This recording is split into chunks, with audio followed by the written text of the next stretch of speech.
One, two, three. Awesome. Let's do a sync clap in three, two, one. Sweet.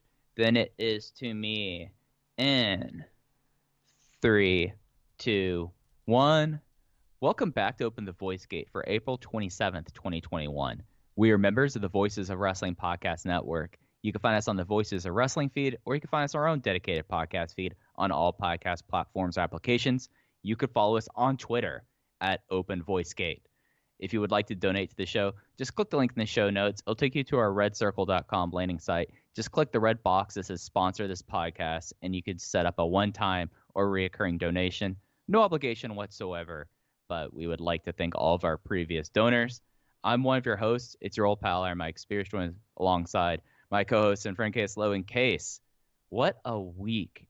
Just like, this felt like one of those weeks that, like, I know it's the same time as it always been, but like the passage of time went really slowly, even up through today, in my opinion. How are you doing? I'm doing all right. I am a little sunburnt. It was 84 degrees in Chicago today, and I took advantage of that. I've lived in the city for 4 years now. I lived specifically in the South Loop of Chicago for 3 years and had never once visited, I guess what you would call the lakefront by Lake Michigan. Just hadn't done that. I know it's like the most popular thing to do in the city. I had just missed every opportunity I had to go there.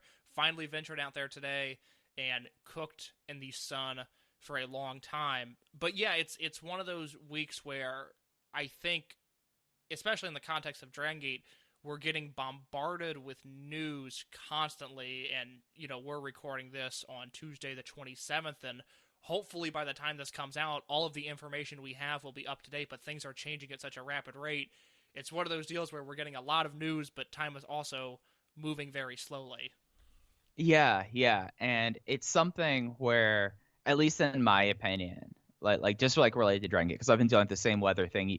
I restrained myself from making a Cook County pun, by the way. Oh, I you should have. That just the premise of that popped me. I got to be honest. Yeah, I mean, I'm gonna do Nate's thing of explaining the joke right there. The idea is that because Chicago is in Cook County, Illinois, so Cook and Cook. But yeah, it's just a incredibly busy and wild times, and we kind of verged into even more wild over the last week, I would say so, but we've got a lot to cover this week because we kind of backdoored into the final week until Dead or Alive because of reasons that we will be going through in a moment, and a whole lot of stuff to talk about this week on Open the Voice Gate. This is you're looking at your podcast feed and you're like, wow, did they just like spend 2 hours talking about the two-part episode where King of the Hill went into Japan? Maybe not this week because we've got a lot of stuff. Case we're going to be talking about the big news in terms of the third or fourth state of emergency that Japan has called and how it affects Dragon Gate in particular. We had two house shows, or two televised shows rather, this week. We had the Kobe Sanbo Hall show on the 22nd, and then the start of the Speedstar Final Countdown Higashiosaka. It is the final Masato Yoshino hometown celebration on the 24th, and then we will be previewing as much of the Dead or Alive card as we have at this moment. We have basically everything except for undercard filler matches. So it's a lot of stuff we've got on the program this week, Case. Yeah, it's the business end of the card that we have, or at least God, I hope so. I don't see how they could make this card any more loaded. I guess we still have some relatively, maybe not big names, but talented names that aren't on this show yet. But we have the title matches, we have the Masato Yoshino match, and we have the cage match, and I am floored by how good this card looks, quite frankly. But we will get to that at the end of the show. Yeah, we have a whole lot of stuff in front of us, but we should probably touch on this first up front because it's kind of the overarching thing that's not only affecting Dragon Gate, but it's affecting Japan on the whole. There was a new state of emergency that was announced by the Japanese Prime Minister. I know his last name, but I do not have his first name right now. Suga, the person who's coming after Shinzo Abe. They have announced a new state of emergency that affects the Tokyo, Osaka, Kyoto, and Hyogo prefectures in Japan from now until May 11th. For people who are kind of aware, this does go through Golden Week, and it affects basically no events can be held in front of crowds in Tokyo, Osaka, Kyoto, and Hyogo Prefecture. The Hyogo Prefecture is a big one because Hyogo Prefecture is where Kobe is. And if you're someone that is used to the Dragon Gate schedule and how things were scheduled out in May, this is probably the one, with the exception of going behind closed doors, that has affected the company more. Like the whole Tokyo area state of emergency that had Corkins end at 8 p.m. sucked.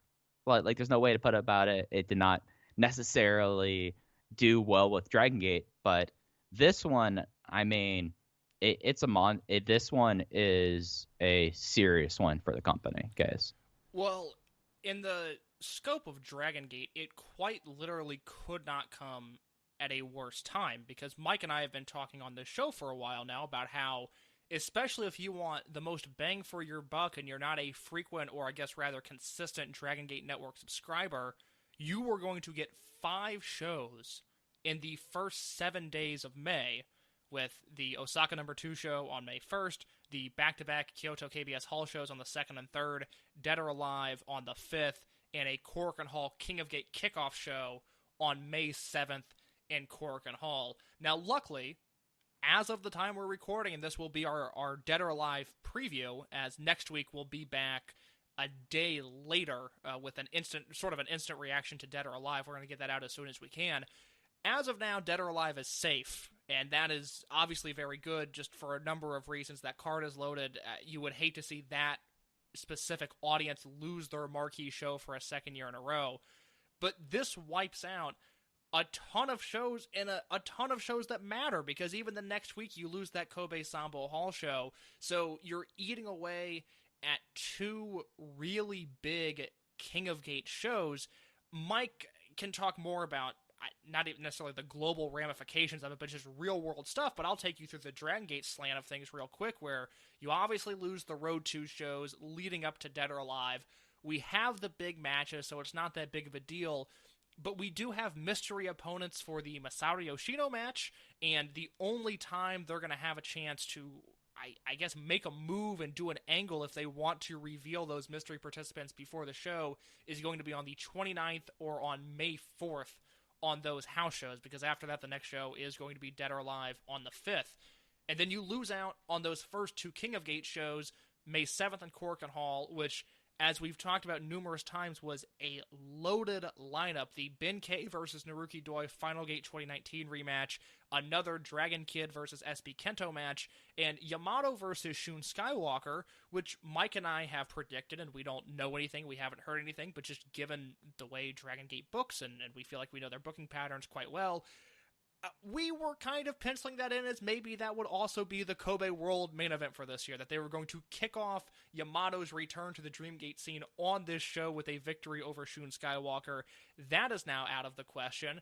And then you also lose the Kobe Sanbo Hall show on May 9th, which had Kota Minoura versus Diamante, KZ versus Susumi Yokosuka, and Hip Hop Kikuta versus Kaito Ishida. Now, those matches, with the exception of how you think KZ might fare in King of Gate, are not going to have tremendous storyline implications, but Hip Hop Kikuta versus Kaito Ishida sounded like a really fun match, and that is now off the table for the foreseeable future.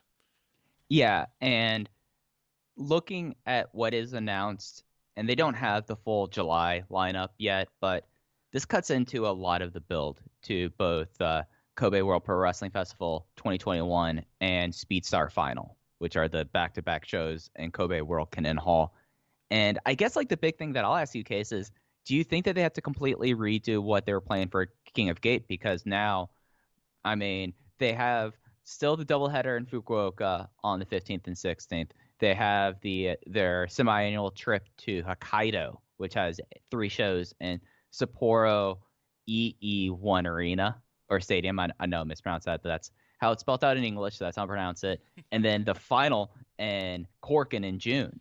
So you have 5 more shows that'll be making tape. We're assuming because the state of emergency will expire before those Fukuoka shows. But I don't think you can really do unless they rent out Lapis Hall again and they tape matches that were supposed to happen here. I don't know if you can do King of Gate stuff. I don't think you can go to the round robin now, given the time restraint, unless you're going to push back King of Gate going, and you want King of Gate going until July. Like those are like the two scenarios I see. Is they either going to have to delay King of Gate until they're able to actually have it, or just tape things in advance, or they're going to have to change what the tournament is, in my opinion. Well, in June specifically, with the way the schedule is now, it's kind of a weird month for Dragongate. We talked about how loaded May was, but right now on the June schedule, you have a Cork and Hall show on the 3rd, a Sambo Hall show on the 5th, and then they're not making TV again as of now, unless they add a date there, until the 26th with a second Kobe Sanbo Hall show. But that's the month where they're going to Okinawa. They're running Fukuoka, but they're not running the televised venue in Fukuoka. They're running a bunch of spot shows all throughout Japan. So it's not like you could just kind of say, oh well, we'll just move everything back a month, because the dates simply don't add up. So I would be devastated if, for the second year in a row, we were watching empty arena matches in Lapis Hall for King of Gate. I think I was a little bit more positive on those matches than most people were last year. I thought the presentation was not ideal, but it was fine for what it was. It's going to be really hard to put that toothpaste back in the tube to go to an empty arena setting, and especially a Lapis Hall empty arena setting, because I thought Dragongate killed it with the two empty arena shows they ran in Kobe Sanbo Hall last year, the first of which, March 22nd of last year. That full show is up on the Dragongate Network YouTube with English commentary for free in full, and that was a very fun show because you had the wrestlers sitting in the audience acting as fans.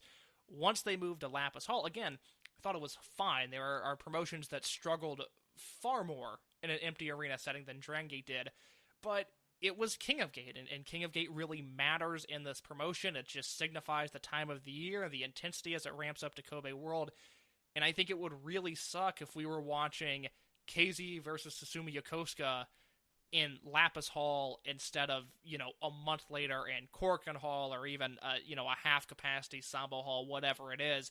So I have no answer, and I don't really have speculation as to what they're going to do. It would be really fun, and I think it would fit the character and the spirit of Dragongate if they just completely threw out the format, and the matches that were announced are wiped from the slate, and they do something else, something fresh, something they've never done before, because they've been dealt a really bad hand, and I would like to see them make the most of that, even if it's just, and this is pure speculation, but a one-night tournament in Corkin Hall on the 3rd, or something like that. I think that would be a lot of fun, but we'll have to see, because I have no feel for the direction they're going.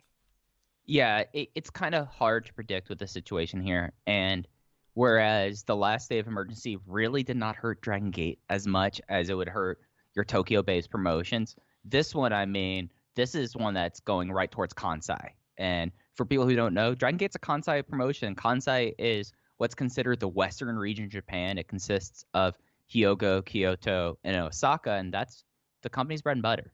So it's a really rough situation, and without me getting too nihilist here. No, okay, say what you need to say. Did okay. Here, and I've said this before in other places, so I'll just get it out in the open here.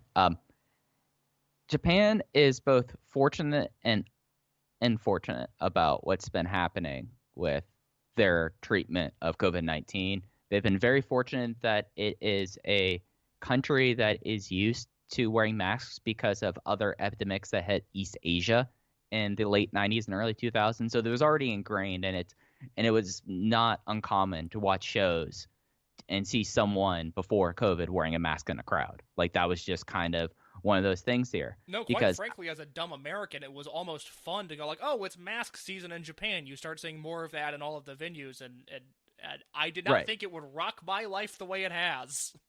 But if you take that out of there, the way that Japan is as a society and as a government, they've been very lucky that like the transmission rates because of mask acceptance have been so low, because talking to people, like, I now know more expats who have either left Japan or in the process of leaving Japan because of just COVID than I know that are staying in Japan. Like, it's just one of those situations, and if you're someone who's looking to go to Japan in the future, I know that America kind of is at a place right now where people are now considering like international travel. I know in Europe they're talking about making like some sort of a passport for Americans who want to go visit the EU because of vaccination. Japan has only 1% of their population vaccinated. And part of that is because Japan, from the way I've had it explained to me, and I might be wrong, so please, if I'm wrong, correct me here. This is the one time that I openly ask people to get in my mentions in DMs here if my understanding of this is wrong. But there is a law or regulation that vaccines in Japan, if you're going to administer like a COVID vaccine in Japan, you can't ship it. It has to be manufactured within Japan. And there's only one formulation that currently has the approval of the Japanese government, and it is the Pfizer one. Like it's only one of them that's there, but the approval happened so late there that it took so long for them to kind of get this thing going. And it's also a country that's had issues with the vaccine trust because there were several vaccination scandals. One was with the MMR shot, that there was like a massive class action lawsuit, and then one with the human papillomavirus (HPV) vaccination. So there's just overall, it's not a very good situation. If you're someone that's like thinking, oh, when are things are going to get better in Japan? Like like as America is kind of opening back up in a way, and it's actually like now countdown into herd immunity, I guess. Don't expect that anytime soon in Japan. It's just kind of uniquely set up for this situation to kind of be prolonged. Like I'm still surprised that the Olympics are happening later this fall. Like, and that's why a lot of people think that this current shutdown's happening is because there's going to be people from the IOC in Japan and they want to have like a good impression. I am continuously fascinated by just 2020 as a year and everything that went on. And one of my favorite things is that the Olympics were postponed, and I don't feel like it was that big of a story. It was just a blip on the radar. The Olympics aren't happening this year, and everyone moved on with their life because there was other shit to worry about. And that consistently blows my mind. I sit and think about that all the time. And I hope the Olympics happen this year. I hope Japan can recover. I would love absolutely. I would love to hear voices at a wrestling show in 2021, but we will see if that happens.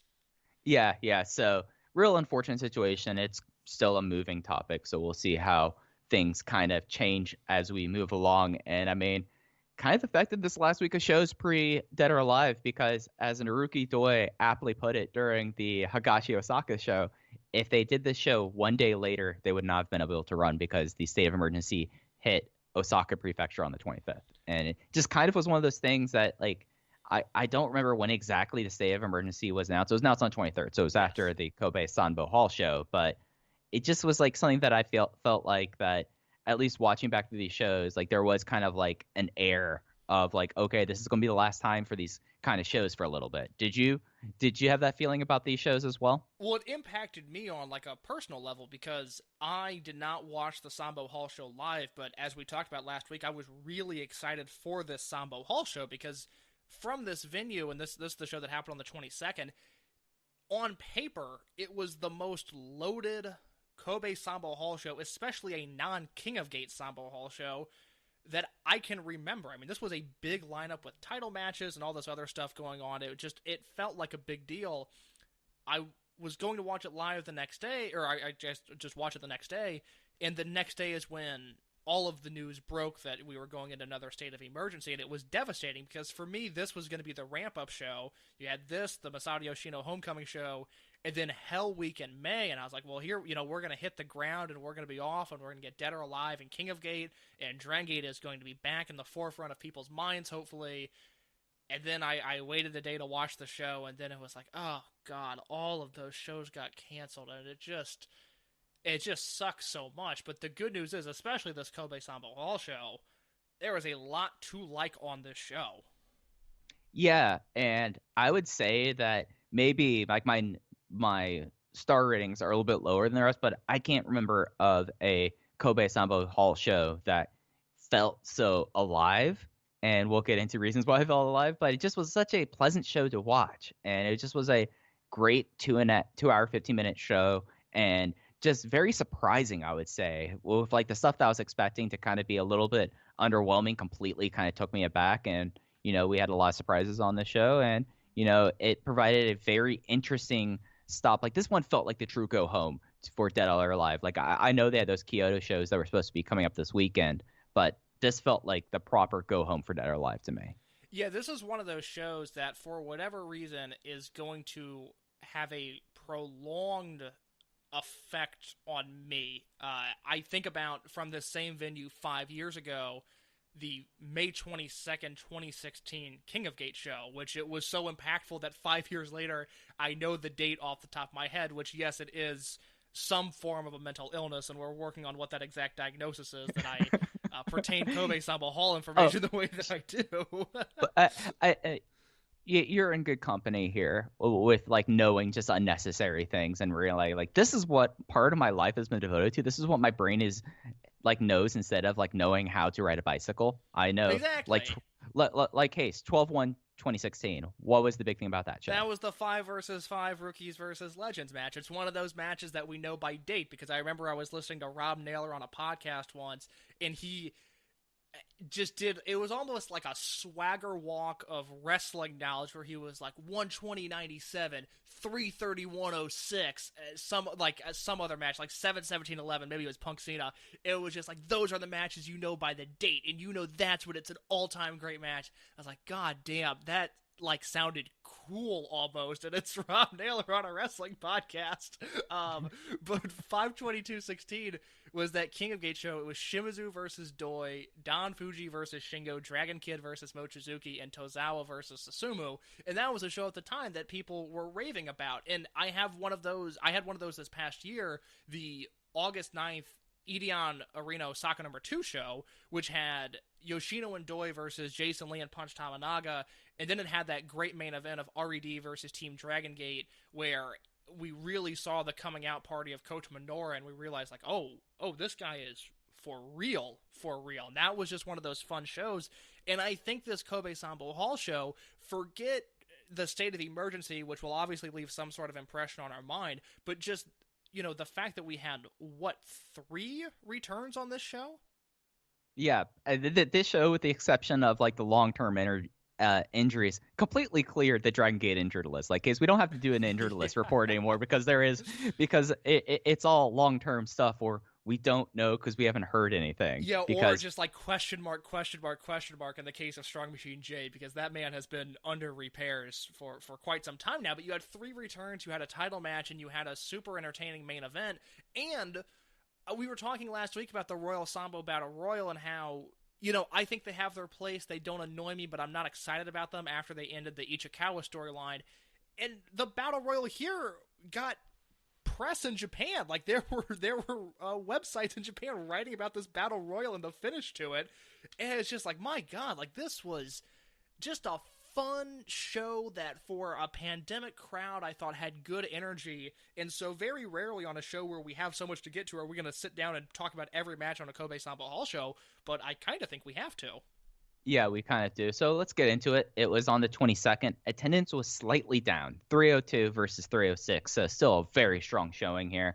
And it will be up on the network until the 29th. So this show will drop on tomorrow on Wednesday. So you'll have 24 hours. Watch the show. Look, like carve out the time. This is a show that at the very least you'll come away with going like, all right, I'm hyped for Dead or Alive. Like, this should be required viewing all the entire show. Started off with Match 1, Natural Vibes versus REG, the Takedo Kamei comeback match. It was KZ, Susumu Yokosuka, and the former Takedo Kamei versus BB Hulk, Kazuma Sakamoto, and Hyo.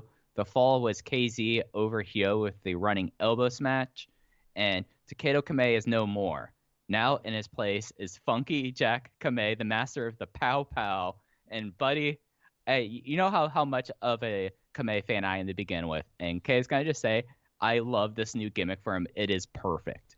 I think it's great. I was really concerned that we were going to get a name in the same vein as an L. Lindemann, something that we've gotten used to, but we don't necessarily like. And while I will probably not be calling him by his full name of Funky Jackie Kamei, I think I'm going to stick to Jackie Kamei for the most part. I have no issue with this name. I think it's fun.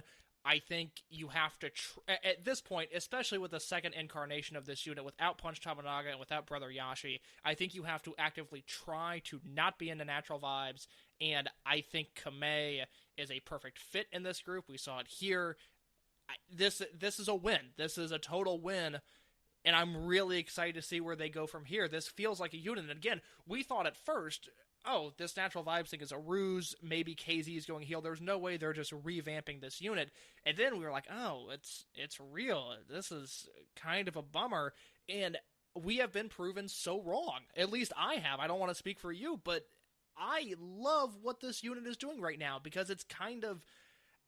It's weird. We have two really strong work rate units between Natural Vibes and Masquerade, and I think you can make the argument that maybe Dragongate should want a little bit more star power coming out of those units, because I don't really have a read on where KZ is at with the native fans in terms of his star power, and if he is a guy, as in a tier below Yamato Yoshino Doi type guy. I look at him that way, but I don't know if the native fans do.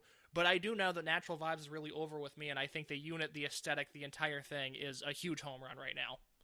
Yeah, and Funky Jackie Kamei, basically, he comes out, he doesn't he kind of remind you a little bit of like KZ Sito in a way, but not in a way that's going to be restrictive of him. But it's like, oh yeah, he's just kind of just being this very excitable, loudmouth guy and overalls and with highlights in his hair. And I think that it works great with him. I think like Natural Vibes, like the idea about the work rate units, Susumu and Ginki have their very devoted fans. That's true. I probably slighted it by trying to give them a compliment. I probably slighted Natural Vibes more than I meant to. Yeah, so I think that Natural Vibes is in a good place. Masquerade, I'm going to have I've been saying this now since December. My issues with Masquerade, and there's no way of it clearing up in the near future. But I think Natural Vibes, I mean, coming out of this weekend, my big thing is, can we get a 10-man tag, Natural Vibes versus Masquerade? Because that is the like we've been talking about Masquerade versus RED and then High End versus RED. Give me Masquerade versus Natural Vibes. Like that's a 10-man tag that I think would be fascinating. Court Bauer, if you're listening, I will chip in for the plane tickets. Run that 10-man in Chicago, please and thank you. But getting to the match itself, like it's something how much Kamei just flowed in with his seniors in KZ and Susumu, and then this was really a match that was featured around Natural Vibes in my opinion. Hulk and Kazuma were there. They were solid, but like my big takeaway was like KZ and Hio started doing the Rock and Stone Cold Steve Austin spots. No, it was Kazuma did the People's Elbow, and then right after that, KZ did a Stone Cold Stunner. Yeah, and that cracked Kazuma and KZ have awesome chemistry. That is a singles match that I think has happened at some point. It might have happened 2 years ago in King of Gate. It needs to happen we've again. talked about this case. We've talked about this because I remember this one. It was at Kobe Sanbo Hall. Okay. Yeah. I think it headlined. We talked about it last week. It headlined that Sambo Hall show. Those two have awesome chemistry. In terms of Kamei and kind of his in-ring style, he was reminding me a lot of New Hazard era BB Hulk and the way that he flies around the ring. That he's not reckless, but he is fearless, and I don't think he's afraid to take a big bump. And I was very impressed with the way he implemented himself into a unit that without him, with just the 4 guys that were healthy, felt like a strong, put-together unit, and Kamei, in my opinion, did not disrupt that chemistry at all.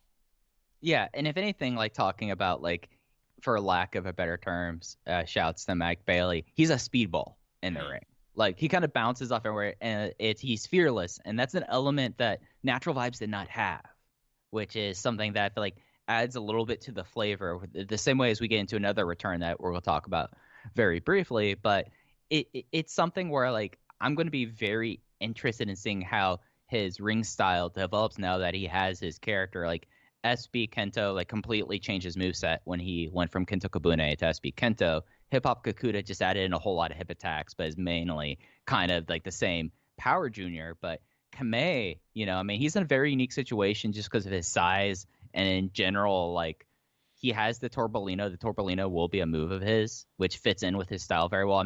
I'm interested to see what will be developed around that. I think there's a lot to work with there. There's a lot to work with, and I don't know if we'll ever get these two as a prolonged full-time tag team. But the following match with their unit mates, Genki Horiguchi and UT, as a tag team, my God, their chemistry. Yeah, God, they rock. And so match two was Natural Vibes versus a weird unaffiliated tag team. It was Don Fuji and Masquerade's Jason Lee. Jason Lee got the fall on Genki Horiguchi with a maximum driver in 5 minutes and 35 seconds. But Genki Horiguchi and UT, it works really well, especially because you have someone like Don Fuji that like UT spent like 15 seconds slapping off the apron in a way. But like the two of them, like it's a great mix of charisma. And it's something that I think that when you like look at units and you look at like Natural Vibe 2.0, you have so many different pieces that adding in UT and Funky Jackie Kamei just completely like gives you more opportunities here. Like Susumu, KZ, and Kamei as a trio rocked, and then we got a 5 minute Genki Horiguchi and UT match that, you know, I mean, it was a speed run tag match, but it was a very fun speed run tag match in my opinion. I was shocked when I was looking at the results that this only went 5 minutes because they packed in so much, and I went 3.5 stars on this match, thinking that it had twice as much time as it did. And watching it, and I don't mean this as a dig at obviously anyone specific, but even just the group of people I'm about to reference, but I watched this match and I got kind of bummed out that the same people that pimp and praise, 6 minute Fit Finley TV matches or the intricate work that Eddie Kingston does, or very specifically just that style of wrestling and wrestlers, are the people that are not going to take time out of their lives to watch Don Fuji, because he is exactly what they would love. And Fuji was so awesome in this match. Mike and I have talked a lot on the show about the Greatest Wrestler Ever project that we're doing with Alan Forel, and I would recommend keeping your eyes on Pro Wrestling Torch this weekend and upcoming next week for a very, very, very big show between Mike, Alan, and I. But I watched this match, and I had to go look at my Greatest Wrestler Ever spreadsheet and go like, oh man, Don Fuji should probably be on here. I mean, if Don Fuji had this output in 90s All Japan or 90s War, or if he was an American television worker with this output, I think he would be a slam dunk candidate. But he's in the Dragon system where you have literally 10, 11, 12 other guys where it's like, well, they kind of just beat his candidacy to some extent. But you watch a match like this and you just remember, I mean, Don Fuji is a master of pro wrestling. And Jason Lee and Genki Horiguchi, to their credit, put on a masterful finishing sequence with Lee kicking out of the backslide from heaven and then immediately going into the maximum driver for the win. I was in love with this match. I thought it was terrific. And the thing is, and we talked about this last week, like keep an eye on Jason, keep an eye on Jason.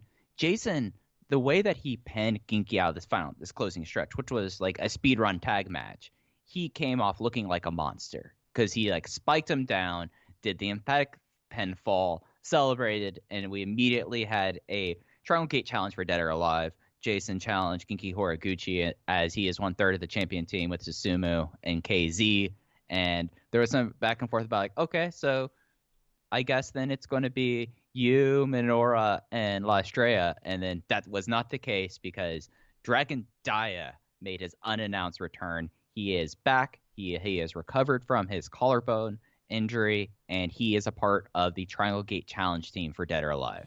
We can talk about this more when we get into the Dead or Alive preview, but I think we had looked at 5 or 6 months for Dia's return. He got hurt on the last show in December, so by my estimation, and I'm no medical professional, but I think he returned a little bit ahead of schedule, and quite frankly, I am delighted. I raved about Dragon Dia all of last year. I know in the Fighting Spirit 50 that was released over at voiceswrestling.com, I said match for match, Dia is the most exciting wrestler in wrestling, which sounds like hyperbole if you think I'm talking about match output, but I was referring to him in a creative standpoint where Dragon Dia gets in the ring, and I literally do not know what this man is going to do, but I know he is capable of doing almost anything. And it's something that, like we talked about, like the reaction here and like state of emergency and all this. Kobe Sanbo Hall is like the one crowd in Japan that's like, oh, we're just going to go off. And the way they reacted to Dragon Dia's surprise return took me aback. Like, I did not think that he was this natively popular until the crowd audibly gasped when Dragon Dia's theme played. It was awesome. There was I really liked Uh, the two large vocal reactions that were on this show, it was just one more thing of like, this is nice. I forgot what people sounded like in a crowd.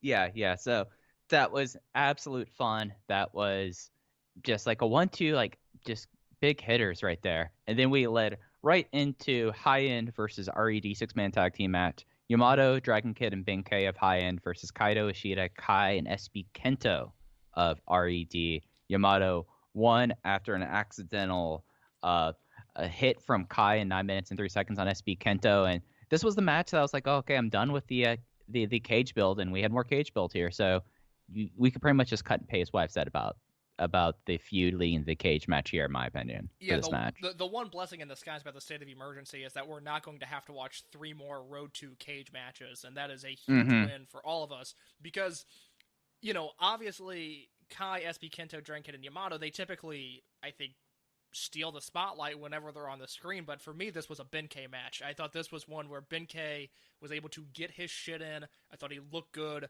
I like the shave head that Benkei is rocking. It's just, I like that from show to show, he looked like the same person for a change, which was a nice way to rebound after a year of Benkei changing his look on every single show.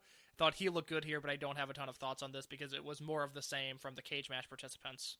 Yeah, yeah. I mean, I don't really have anything else to add into that we won't talk about in the main event preview for Dead or Alive. So let's get into the Royal Sambo 13-man Battle Royal case. Yeah, this was a ton of fun. This was won by Ryo Saito in 20 minutes and 25 seconds, but it is not as simple as saying that Ryo Saito won this match. We had a whole lot in the middle here before the winner was decided. Yeah, so running down participants, it was Saito over Mochizuki for the final fall to win the match. Other participants, Ultimo, Yoshida, Bukudamo, Super Shisa, Ichikawa, Sachi, Gamma, Maria, Problem Dragon, Ho Ho Loon, Diamante, and Dia Inferno. And this was like and the thing I'll say about these battle royals, whereas like I was very skeptical because I remember the old Dragon Rumbles and how bad they were.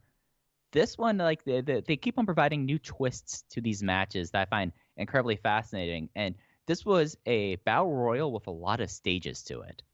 Yeah, the big spot here, which I loved quite frankly, was Konomama Ichikawa telling everybody to get out of the ring, that he wanted Ultimo Dragon one-on-one, and they did Ichikawa versus Ultimo, and it end with Stalker Ichikawa, or my bad, Konomama Ichikawa, put Ultimo in a Lamahi Strong Cradle, and then the entire, every participant in this match ran in and helped assist on the cover, and Ichikawa pinned Ultimo in what I thought was a super fun spot, because it was a weird match, because it felt like they were doing more comedy than normal up until the finish, and then they went into like a Dreamgate closing stretch between Mochizuki and Saito. It was just a bonkers match. Yeah, and it was something where they went about 10 minutes, these two. And it was basically big match Ryo Saito, and it owned. And getting the clean win out there, especially for stuff that would happen later on on the Sanbo Hall show, just was a big thing. And I mean, this was something that I did not see this happening. I was like, oh, all right, that owned. I had a great time with that. And I mean, like, even right from the start, like they managed to weave in like jokey things, like Ultimo being very furious, but that Bakudamo still was wearing the garb and wearing the mask out there. Like that was a really funny start for me. And just like all throughout, they keep on finding ways to keep these battle royals very interesting. And this one, other than the one that Konamao Ichikawa won, but because everyone else got eliminated and he was last entrant, this might have been my favorite Royal Sanbo. Yeah, that spot of Ichikawa coming out to an empty ring is my favorite thing I think that's ever happened in my life. But yeah, this was a lot of fun. I am a little hesitant going forward. Even big match Saito, I'm not really looking for him to be pushed at this stage in his career. I've talked about on the show numerous times about how his 2017 feud with Shingo Takagi just about made me stop watching Dragongate. And that was kind of the last time we saw a serious Saito. And he was really fun here. He and Mochizuki have always had great chemistry. If you've never seen their 2005 Dreamgate match, 2605, speaking of my mental illness, That is one of the best Dreamgate matches of all time. It's crazy. The finish is, quite frankly, disgusting. What Mochizuki does to the face of Ryo Saito. I'm good. We saw Big Match Saito return in a Battle Royal, and I hope it stays there, and we could all move on in peace. Yeah. I think that this was a perfect blast of it, and it was a good way to kind of shake up these matches and proving new things that you can do in a battle royal, which makes me interested to see what the next one will be. I mean, they pulled something out here that I found very fascinating, so we'll see what they do next time. Then we had an unannounced match, which was Kness and Yasushi Kanda came out, then Ruki Doi came out solo, and then Speedstar hit and the crowd became unglued as, for a bonus match, Speed Muscle Doyoshi reunited on Masato Yoshino's retirement tour to have an exhibition match with Kness and Yasushi Kanda that went to a 5-minute time limit draw. I would go as far to say the pop when Yoshino's theme hit was not only a loud pop for the clap crowd era because there were vocal reactions, it was just a legitimate loud pop. I mean, it was shocking to hear, quite honestly, the way people lost their minds. And then we saw, Masato Yoshino's a guy that's changed his look, changed his persona, has gone through a lot of evolutions in his career. For the first time ever, we got T-shirt Masato Yoshino. Which worried us for a couple of days. A couple of days we're like, hey, Masato Yoshino, you've kind of been like the keystone. We could trust what Masato Yoshino is going to come out with the short tights, with the straps down, wearing the low tops, and we know what we're going to get from him. Came out like Super Shisa in a sleeveless T-shirt, but great treat. Like what this reminded me of was, and we were talking about dates here. I'm not going to remember the exact date, but when he made his return in 2018 from his devastating neck and back injury, that's the reason why he's retiring in 3 months. But when he came back to Hakata Star Lanes, do you remember like the pop that had happened when Speedstar hit there? Like there's something that within this company that whenever you hear Speedstar shout it out, the crowd gets amped up. It might be the best theme in the history of the company, and for the person who has been the most popular person in the company, at least for the last decade. Yeah, I was actually thinking about that watching the Homecoming show, because typically on these smaller shows, unless I have a reason to watch it, I will skip the entrances just to save a little bit of time. But I made sure to watch his entrance on the Homecoming show, and hearing the piano interlude into his theme song, I was kind of really impressed with just how good that song was. And I know a few months ago they released Yoshino's theme song and Doi's theme song on vinyl, and I am now regretting not paying outrageous shipping costs to get those in my vinyl collection, because those would be fun to have. Those would be cool things. Yeah. I mean, big match Yoshino. I've talked about this in other places. I think I've talked about this with Andrew Rich on Music of the Mat a couple of years ago when we did an episode talking about Dragongate themes. But the big match theme with the piano intro for the 2015 match they had against Masaki Mochizuki, where like the piano came in and then you could see the lights refracting, and it's one of those things that like it's an all-time theme for me. And hearing it here and hearing the eruption for just a match to kind of just get ring rust off and to get the pop from native local fans, hometown fans, was just a knockout of the park here, I would say. That Yoshino show you were referencing, I'm looking at it now, April 23rd, 2017 in Hakata. The last 4 matches on this show, El Lindemann and T-Hawk versus Benkei and Big R Shimizu, which is just fascinating. Yoshino returned and beat Punch Tamanaga in 2 minutes. Opened the Twin Gate title match, Shima and Dragon Kid over Kness and Kanda. And the main event was Hulk and Doi against Cyber Kong and Shingo. I have a pretty strong recollection. If it made tape from about 2015 onwards, I feel like I can remember at least something about this show. I remember nothing about this show. That is a bizarre looking card. Yeah. I mean, that really tells you how much the company has changed in such a short period of time. And for the better, because this is around the time in 2017 where we started looking around and going, oh man, the glory period of 2014 through 2016, it is over. And all of a sudden we got a lot of Cyber Kong main events that year. And then moving on, we have the semi-main event. This was the Open the Brave Gate Championship match. This was Keisuke Okuda making his 4th successful defense of the Brave Gate against Punch Tominaga in 13 minutes and 23 seconds. And Case, here's the big question for me to you. Does this make the list? Mike, it is so close to making the list, but I'm not going to put it Oh, on there. I went 3 3/4 with this match, though, which is a completely unironic and genuine 3 3/4. I thought this match was awesome. It was just the perfect use of Akuda and the perfect use of Tamanaga. And I don't know. I don't know if this is Okuda's peak, so I haven't spent a ton of time thinking about it. But at some point, just the rise of Kaisuke Okuda in this promotion should probably be discussed.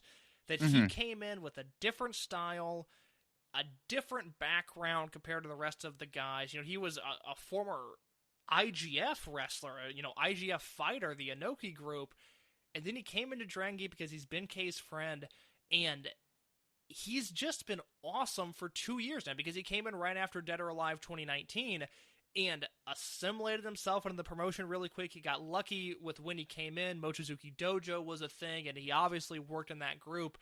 And now he's a champion, and the Bravegate title around his waist, at least to me, and I don't know how you feel about it, but the Bravegate title really feels like it has some life right now. And with his upcoming match, the match against UT at Dead or Alive, we'll talk about it more when we preview that card, but oh my god, my expectations for that are through the roof because this is a guy that just went out there with Punch Tamanaga for 13 minutes. He beat Tamanaga senseless. I mean, this was such a physical match, and the one thing that I think Punch does incredibly well when he's given the opportunity in a big match or in a meaningless undercard match is this is a guy that can bump really well because, quite frankly, I'll say it, Punch Tamanaga has a weird body. This is a man that bends and breaks in ways that most humans do not, and Akuda took full advantage of that. I thought the middle kick spots where Tamanaga was on his knees with his hands in his pockets, and Akuda would ricochet a kick into his chest, and Tamanaga would fall back and then bounce back up in that way that he's done since he's had this gimmick, since he was given it 7 years ago. I thought this was a giant win. I thought this match was just a ton of fun. Not quite good enough to make the every great Punch Tamanaga match ever list, but oh, Mike, it was close. yeah, I went 3.5 on this, and the thing that got me for this is the way that they've built up a title match that I did not need that ever happened. I did not need to see Okuda versus Punch Tominaga, but the way they built this up of like, oh, Punch Tominaga is actually like acclimating himself to like how am I going to be able to beat Keisuke Okuda? Well, I do have this training, so I might as well try it, and it led to a very fascinating match that like he had Okuda's better in like the first few minutes, and then eventually Keisuke Okuda remembered that he was Mr. Danger Zone and just proceeded to beat that ass for the remaining part of the match. And it's like a perfect like little story there, and it's probably one of the best uses they've had of Punch Tominaga outside of the 2009 Triangle Gate match.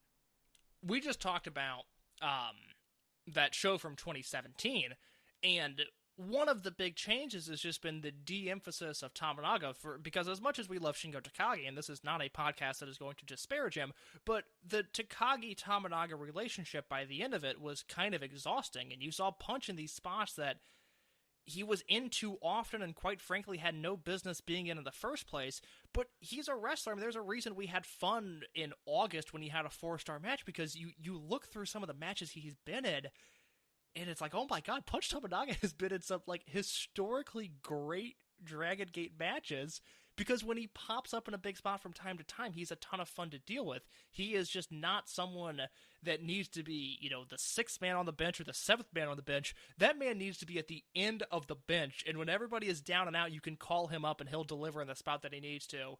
I was really impressed with what he and Okuda were able to do here. Yeah, I mean, he's the person that keeps score on the bench, and then eventually, like, you make sure that, like, during senior day, he gets to go have an at bat. That's Like, that's what exactly it it. And then he's not hitting a home run, but he's going the opposite way with a pitch. Like, he gets a fastball down and away, and he goes with the pitch, he singles to right field, and you go, oh, good for him. That was really nice. Yeah. I mean, he's someone that only hits Texas leaguers. Like that's it. That's it. But this rocked. Like this was exactly what I was hoping for, and this is another reason how this Kobe Sanbo Hall show was just very resonating because then post match we had Team Boku finally broke up. We knew it was coming. They finally decided we're done here. So Team Boku is no more, and more importantly, Aichi native UT came out and challenge Keisuke Okuda for the Brave Gate at Dead or Alive?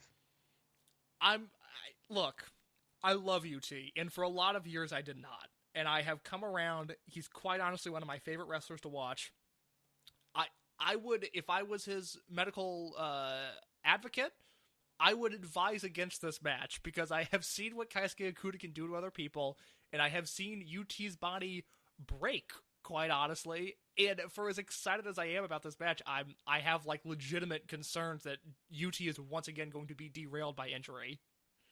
I mean, we'll get more into that there, but it's something that I mean, this is like some of the brilliance at Dragon Gate. They're going into Aichi and Nagoya, or going to Nagoya and Aichi, and who's all over the top of the card? It's Aichi natives. Like they kept UT in the pocket. They very like sneakily put UT in this way. I'm like, God damn it, mysterious bookers at Dragon Gate, you did it again. Look, Dragon Kid's not going to be around forever, and you need someone to consistently take a loss in a big match at Dead or Alive, and UT is going to fill that role nicely when Dragon Kid hangs up the boots. Yeah. It's something where it's just like it's very charming, and I mean, we'll see if the Nagoya native losing streak continues next week, and then we had the main event. This was the latest in the Kagatora trial series. This was Masquerade versus RED. Shun, Kota Minoura, and Lastrea on the Masquerade side, and then the, I guess you would say RED side because he was a member of RED for this, was Eita, Hip Hop Kakuta, and Bridge Book Kagatora. Bridge Book Kagatora won with the Ikitosen on Kota Minoura in 9 minutes and 32 seconds. In Kagatora's Dragon Gate career, because I don't know what your familiarity is with his El Dorado time period, for example, but is this someone the Animal Planet, come on. You see, I don't know a ton of El Dorado, which is like a weird blind spot that I have because it's a lot of like featured Shuji Kondo matches that you'd think I would have watched by now, but I haven't. Is this the first time we've seen Kagatora work full heel like this? No, he did in Dragon Gate because he was a member of Real Hazard. Yeah, I guess. I don't remember him at all. I'm looking at his cage match now. I don't remember him at all in Real Hazard because we would have seen it a little bit in Kamikaze just depending on who they were squaring off against, but he didn't have an overbearing heel presence. I don't remember him at all in a Real Hazard. I would have lost that if this was Joe Gagne's 5-star match game. I just have no recollection of that whatsoever. But I bring that up because it's obviously an unfamiliar role for him, something he's not really used to. And I thought he was an excellent heel, quite frankly. And I was almost a little disappointed at the end of the match where he scored the pinfall for RED and then told RED to stick it, basically, and said he's not interested in joining their unit because I kind of think he would fit in really well in this unit. Yeah. I mean, and it would provide him more life. And he didn't just say stick it. He just pasted Eita and walked out, which is fantastic. Yeah, no, this was a fun one. Like, this was one of the lower end RED versus Masquerade matches. I still went 3 3/4, but it was just a lot of really strong Dreamgate build-up. And then Kagatora's finish sniping Eita at the end because Eita goes for the Imperial Uno, gets and go for a near fall, and then immediately Kagatora comes in, hits the Ikitosen, and wins. And I was just like, Kagatora, for someone that frustrates me so much, you know how to bring life into my life. I ended up going 4 flat on this because I not only liked the finish so much as you just described, there were 2 things here that I really liked. One, I thought it was a really clean performance from La Estrella.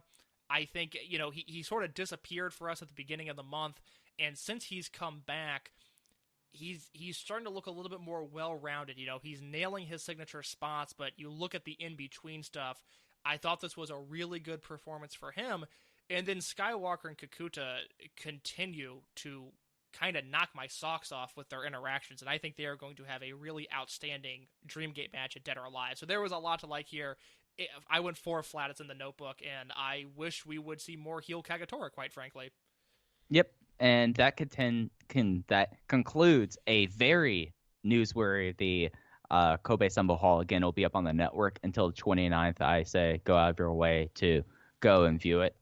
Support for Open the Voice Gate is brought to you by Manscaped, who is the best in the men's below-the-waist grooming. Manscaped provides precision-engineered tools for your family jewels. They obsess over their technological developments to provide you with the best tools for your grooming experience. Manscaped is trusted by over 2 million men worldwide. We have an exclusive offer for our listeners, 20% off and free shipping with the promo code OTVG at manscaped.com. in case they hooked us up with the Perfect Package 3.0, and it provides anything you need for any sort of body grooming whatsoever. I have been grooming like crazy, quite frankly. I am in love with a lawnmower 3.0. I think it's easy to use. I think all of the what I will say the accessories that we have in the Perfect Package 3.0, like the crop preserver, which has the anti-chafing ball deodorant and moisturizer, I think all of that stuff is tremendous. Like I said at the top of the show, it was 84 degrees today in Chicago, and I walked to the lakefront with a female friend of mine, one that we are just friends, and I'm very much okay with that, but one that is, good looking. And I loved that I had a sense of security and comfort in my mind because I had recently used the Lawnmower 3.0 and all that is included in the Perfect Package 3.0. Yeah, let's listen. Let's lay it out here.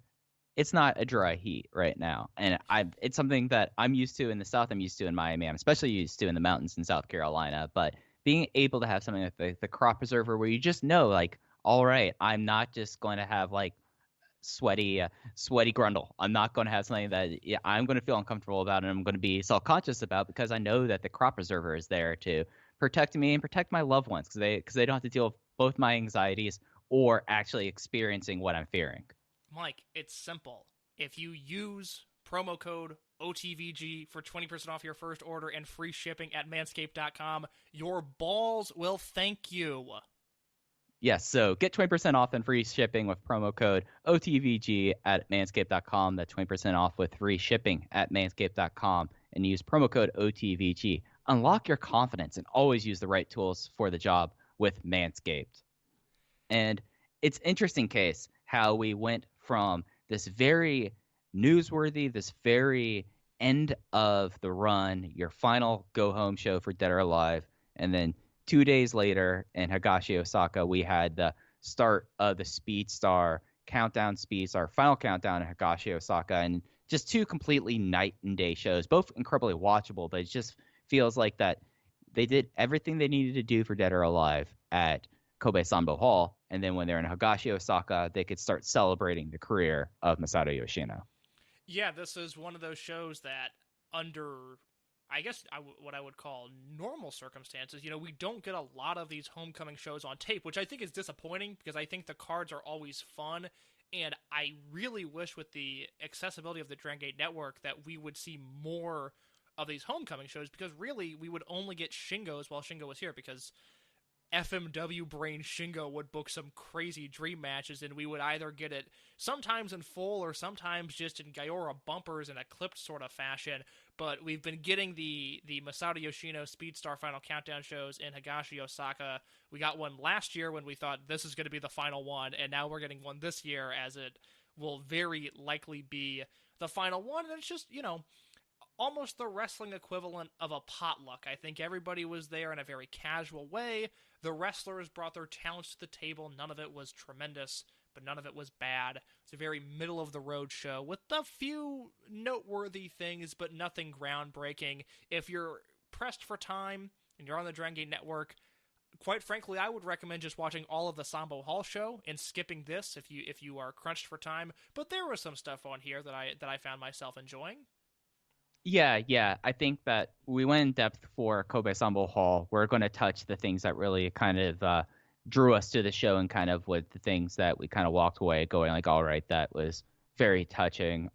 Just off the top, it was on the 24th. It'll be up on the network until the 1st. Attendance, 516 case, which is actually up from last year. They drew an impressive 2 more fans to the Higashiosaka Gymnasium. Do you know that Higashiosaka is Japanese for East Osaka case?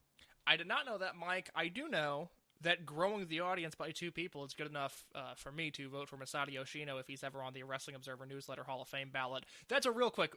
Think about. I know we've got a lot to get to. If Yoshino was on the ballot, would you vote for him? Oh, absolutely, yes. Yeah, no doubt. At some point, and I mean, look, Shima can't get in, which. Fuck, give me 4 months and I'll get upset about that again. I don't know why I try, but Shima and CM Punk need to be in the Hall of Fame. I'm sorry. But at some point, Shingo's got to get on that list. I think Yoshino's got to get on that list. I've said before, if Mochizuki was on the list, I'd vote for him, but that is purely in ring, because I Mm-hmm. think he's one of the best wrestlers of all time. But it would annoy me because Yoshino would get on the ballot and then nobody would care. But I would like to see him on the ballot. I'll say this without revealing too much. He is the third highest rated Dragon System person in my GWE 100. Very, very interesting. He is not And you my could, he's not my third highest, so that is we'll have to compare and contrast on a future upcoming Pro Wrestling Torch podcast.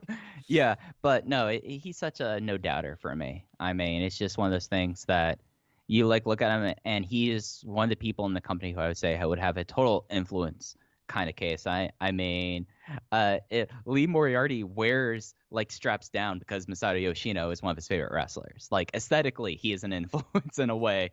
But this show, it was like a very like the pot looks like their idea. Like we had some old friends come out here. We had some new friends show up, by the way.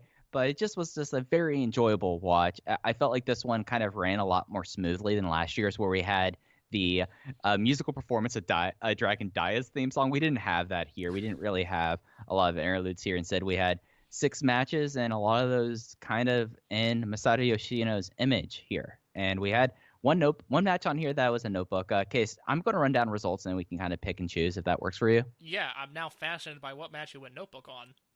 All right, so the opener was an unaffiliated tag team of High-Ends, Keisuke Okuda and Benkei Bensuke, teaming with Ho-Ho Loon against RED's Kaito Ishida, SB Kento, and Hip Hop Kakuta. The fall was Ishida submitting Loon with the ankle hold. Second match was Dragon Kid and Ultimo Dragon, unaffiliated team, versus Sachiyoko Machine and X. X ended up being Masato Higashiosaka, which was Ryo Saito and Masato Yoshino's gear, and doing a parody of that. The fall was Dragon Kid submitting Sachiyoko Machine with the Cristo. Match 3 was a kind of was like this.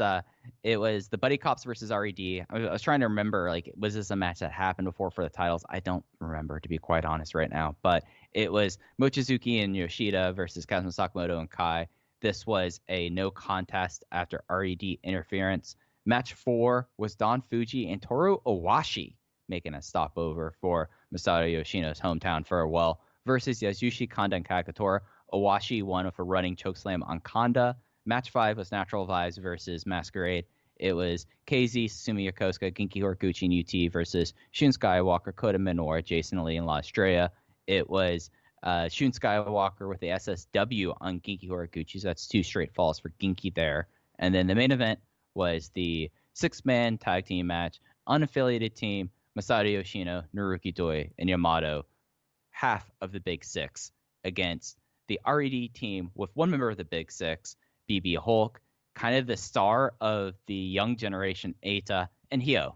And the fall was Masato Yoshino submitting Hyo with the Sol Naciente in 15 minutes and 38 seconds. So Mike Spears, what was your match of the night?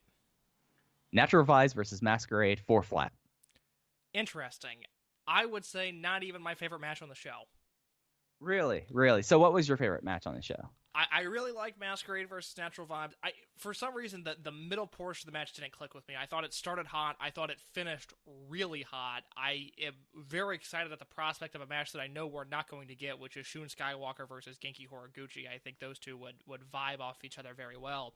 But I thought the opening match on the show, Kakuta, Ishida, and SB Kento, which is a fascinating trio that I would like to see more of, against Benkei, Okuda, and Ho-Ho Loon.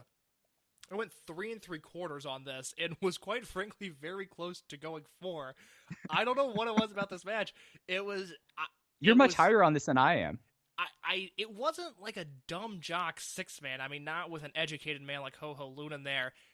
But you would ask me the question earlier today if we thought Ho-Ho Loon was getting really good or if he was just plugged into the right spots. And I think there's truth to both of that, because as we know over the past 15 years, anybody that spends a prolonged amount of time in Dragongate is going to get noticeably better, and I think Loon falls into that category. And I also think he was just placed into a match where you had Benkei, who really impressed me on these 2 shows. I thought he looked healthy. I thought he moved around really well. I thought he kind of looked motivated for being in 2 meaningless matches. And Okuda, against this hard-hitting trio of Kakuta, Ishida, and SB Kento, and it worked for me. I thought it was a really, really exciting opener, and while there was fun stuff on this show, nothing ever hit those highs that the opening match did for me. No, I totally understand this, and it's something that like it wasn't just that Ho Ho Loon like fit in and was like doing his best thing. Like it felt pretty seamless with him there in a way that sometimes he always kind of stuck out. Yeah, it was a good performance for everybody involved. I think Loon is a guy who, if this is his peak, if this is the best match of his career, more power to him. I think this is kind of his spot as someone that can be stuck into the sort of stuck into these matches and work from there. Because again, you plug him into the right spot. The Young Bucks talked about this of Dragon Gate's a very intimidating style if you're a wrestler because it looks like they're doing so much, but you learn very quickly it's all a formula. And they plug guys into the right spot, and all of a sudden you're in the right spot, and Ho Ho Loon tonight was in the right spot. Yeah, yeah, and it's something where I like the face-offs starting off. Like that was like my big note I had was the face-offs starting this match. I felt like were really solid because you had Ben and Kakuta just kind of just muscling down, and then Okuda and Ishida. I mean, we've said this that this is going to be something they're going to go back to for the remainder of their career, and it just was just an absolute great time. I went 3 flat on it, but I understand your justification for 3 3/4. You went 4 stars on the semi-main. It's Masquerade versus Natural Vibes. We joked earlier, I guess we didn't joke, we were deadly serious about wanting a 10-man tag between these two units. What did this match do for you that pushed it to 4 stars? Well, it was kind of a loosey goosey match, and this was actually me having a disappointing 4-star match because you're absolutely right. The middle got away for it, but I thought that the beginning and the end was so strong. I mean, La Estrella did the Tope of the Year, the Davey Richards Memorial Tope of the Year, where he went 5 rows into the crowd there. That just cracked me up, guys. And then He's so incredible, and it's one of those where it's like, oh, I'm not going to say La Estrella is underrated. That's not the point here, but he made tape so much so fast that we very quickly we didn't get desensitized, but we got used to his signature spots. And every once in a while, I'll just be watching him, and I'm like, my God, La Estrella is like just a physical phenomenon. This man is doing stuff that is really, really impressive. And I think, it's unfortunate that the right tastemakers that attract themselves to a bubble that we don't necessarily reach at times haven't been able to gift the right sequence with this guy, because I think with his look and with his moves, he's someone that is going to turn heads when the right people see him. yeah, and it's something that he has a very kind of like unassuming and very rarely when I see in Dragon Gate a little bit of a shindy look to him in a way. I mean, his gear and everything has looked a lot better since his debut, but it's still one of those things that is still a work in progress. But considering that this guy is still under half a year in wrestling is just insane, and just like his balance and his ring control stuff that takes people a long time to develop, he has it out of his gate. And my big takeaway from this match was the face-offs and openings. Like these 8 guys have tremendous chemistry together. Got loosey goosey in the middle, and that probably was why I was a little bit underwhelmed here because I think we can both agree here. There's so much of it. There's a match between these two units that would have the potential of being a match of the year contender. And I watched that and I'm like, yeah, no, this could definitely happen in the future. I'm just kind of disappointed it didn't happen this night. Like this is like the disappointing 4 stars where I really wanted to like come on here and be like, Case, this is a sleeper match of the year. People needed to watch it, but instead I walked away going like, that was amazing, but I know they have a better one in them. It seems like they've gotten away from some of these booking patterns in Corkin specifically, but that does seem like the type of match that could headline, especially if the direction at some point becomes Skywalker versus KZ, which I think is likely. I wouldn't say it's definite, but it would not surprise me at all if between now and the summer we got Skywalker versus KZ in some capacity. Just put those 10 guys in the main event and let them do their thing. I think that would be a refreshing change of pace in Corkin specifically, and I think it would be a great match. It would be a lot of fun, much like, and I do want to talk about Masato Yoshino, but before we talk about Masato Yoshino, we have to talk about Masato Higashiosaka. the creepiest parody I've seen in a long time. So there's a photo, and I don't know if it's on, I think it's on the Dragongate network Twitter. It's on one of the Dragongate official ones. It's just a picture of Saito in the Yoshino gear, puffing out his chest, and I saw it pretty early in the morning. I wasn't fully awake at this point, and I have to say, this picture scared the shit out of me. I wasn't sure what I was looking at. I was quite honestly super confused, and I couldn't process it in my brain because Yoshino was wearing a T-shirt on the last show that I saw him on, and I assumed he wouldn't be the Greek god that he typically is. That maybe he, because of his injury, hadn't been able to keep up in literally the best physical condition of any human on the planet, which is the standard that Yoshino typically works at. But I was looking at this photo, going like, okay, what is happening? I don't understand this right now, and it was quite honestly, it was scary. I was scared. Yeah, it's something like I'm not looking at this photo, but the one thing that Ryo Saito did in does his photos, he does the smolder that Masato Yoshino does.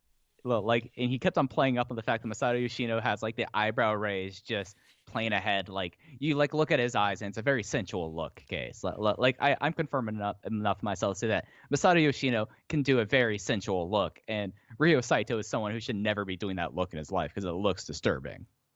I need to see a show at some point of Dragongate wrestlers parroting other Dragongate wrestlers, and that needs to be the show. And that seems like if Prime Zone ever returns, that's what I want Prime Zone to be: is Saito wrestling as Yoshino, God, yes.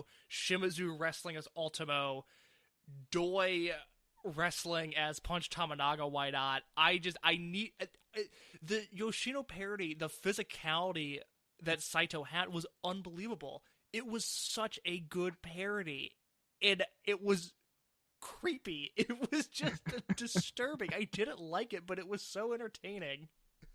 Yeah, and it was one of those things I think it took everyone else in the match aback. By the way, GM Yagi was the referee in this, and he sometimes wears a face mask while he's refereeing, sometimes he doesn't. He could not stop corpsing. Like, that was part of it. Like, as soon as Masato Higashiosaka came out there, this guy who I love him as a referee because he is very genuine, and you could tell when something tickles him. And this like made his week, I think, because how much he was amused by this. You brought up like that show of like a mystery vortex show.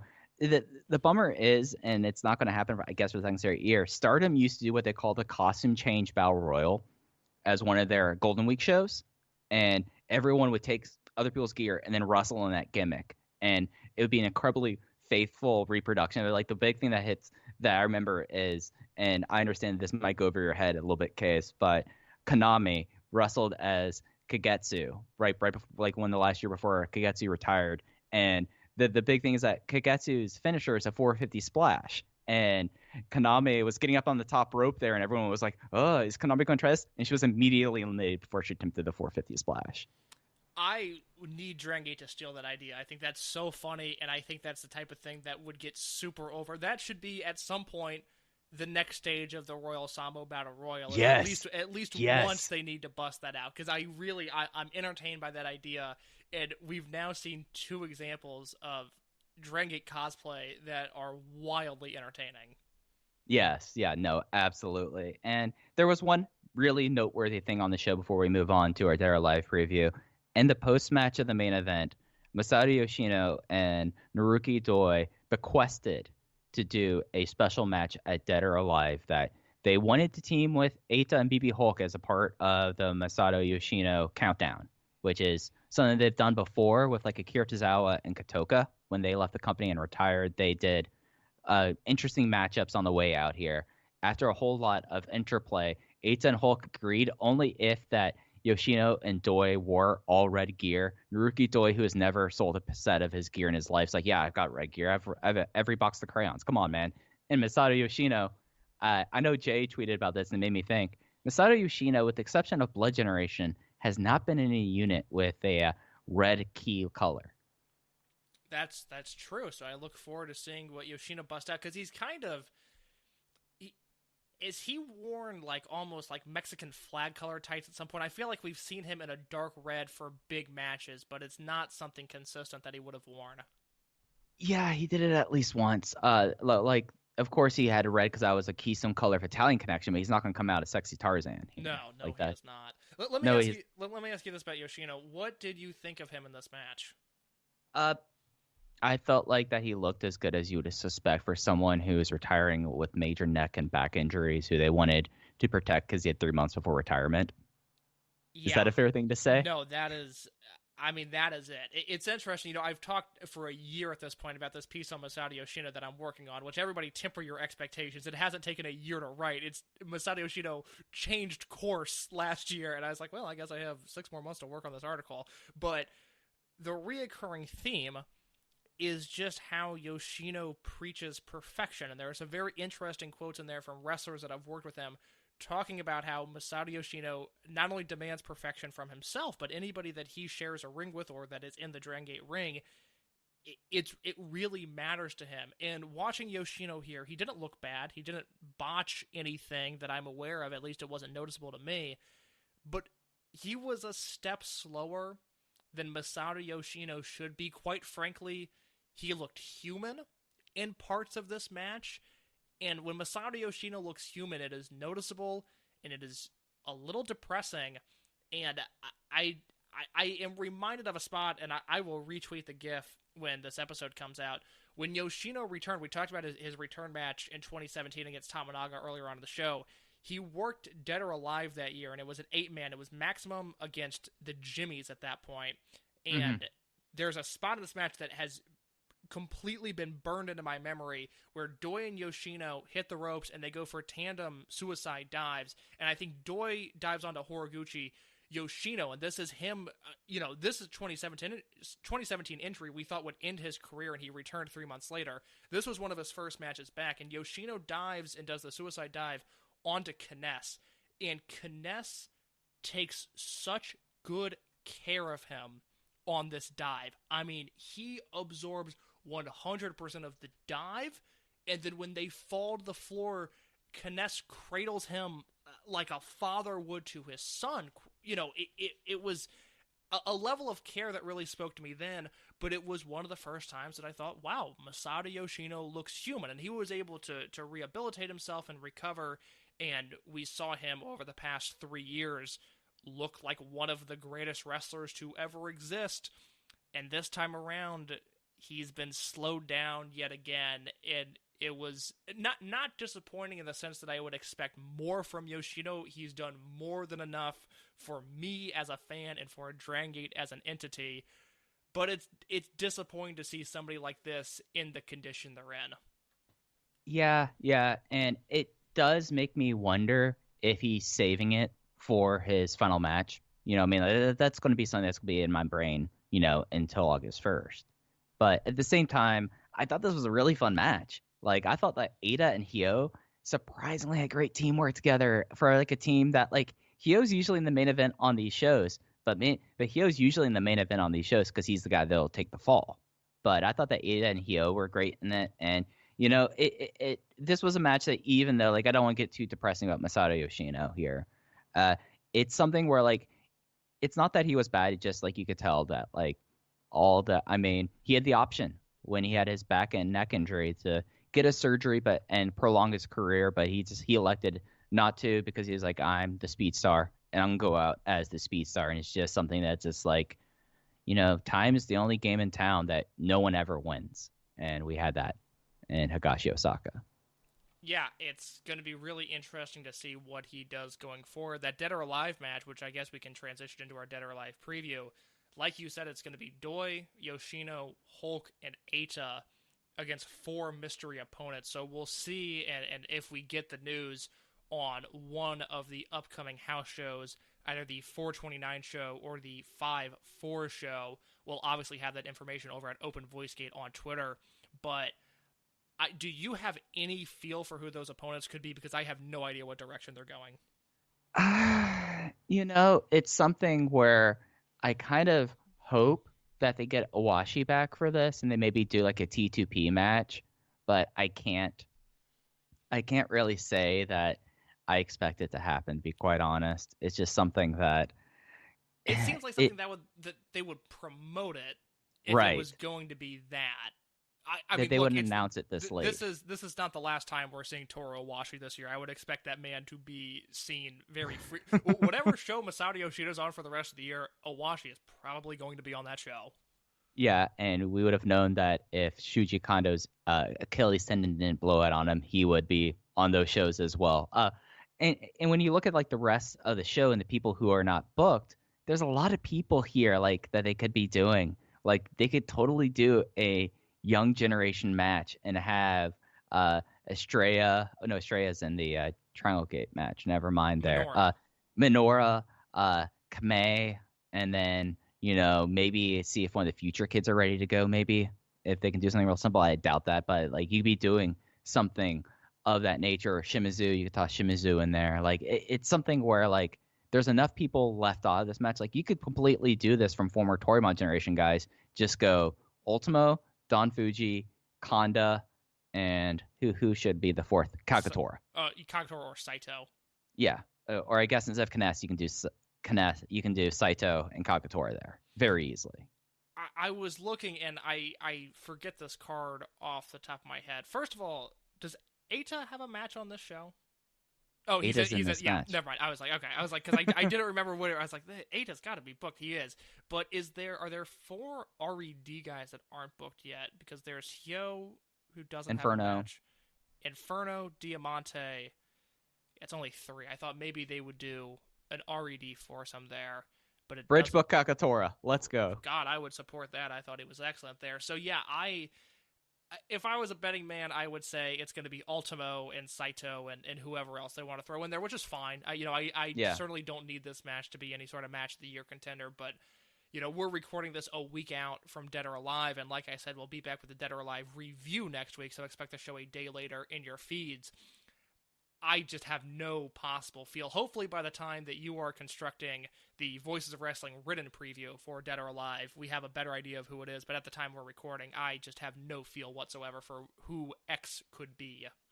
Yeah, but it'll be interesting. It's nice that they are doing this on the way out for Yoshino. This is the last big show before Kobe World. So, I'm glad they're kind of doing this thing. You have the remaining parts of the Big Six, with the exception of Yamato, because Yamato's in the main event. And then you have Eita, who is kind of the star of the next generation after the Big Six. And then I feel like this is a very fitting thing. It reminds me of how Tozawa wanted to have the Big Six Trios match at Gate of Destiny 2016 as his farewell match. So it's all very fitting. Absolutely. And, we have some confusion there with the X's and who they could be, but luckily the rest of the card that we have is very straightforward and very good. Yeah, nonstop banger. So the next 5 matches on the show, which, that's the other thing about these shows. There usually are only about 7 or 8 matches. So they're going to have to find people on the show. Oh, Don Fuji. We left Don Fuji off the list. Don Fuji could very easily be on this match as well. But yeah, so we have 4 title matches and we have the cage risk match going through the show. The Open the Twin Gate Championship match is the Buddy Cop tag team of Masaki Mochizuki and Takashi Yoshida making their next defense against Kaito Ishida and Kazuma Sakamoto. I'm very excited for this match. It is just like every other Twin Gate match that we've talked about during this reign, where it really comes down to the Yoshida factor, because Mochizuki and Sakamoto have proven they have great chemistry.